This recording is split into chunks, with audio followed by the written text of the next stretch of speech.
موجودہ دور جہاں پر بے شمار بیماریاں اور بے شمار خرافات پائے جاتے ہیں، وہیں پر آپ یہ دیکھیے کہ کئی ایسی بیویاں کہ جو بے دریغ اپنے شوہر کا مال خرچ کرتی.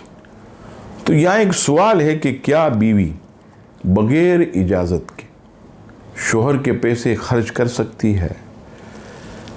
بیوی اپنے شوہر کے مال کی محافظ ہے، لہٰذا اپنے شوہر کی اجازت کے بغیر اس کا مال خرچ نہیں کر سکتی.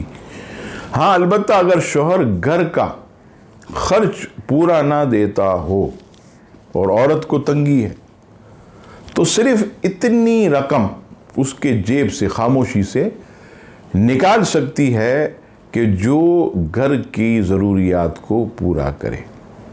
اب ضرورت ہے 2000 کی 5000 نکال لیے، یہ جائز نہیں. جتنے مال کی ضرورت ہے، 2000 کم ہوئے 3000 کم، وہ اتنے ہی پیسے نکال لے اور نکال کر بغیر اجازت کے گھر کے اخراجات میں ڈال دے، تو ایسی صورت میں وہ گناہگار نہیں ہوگی.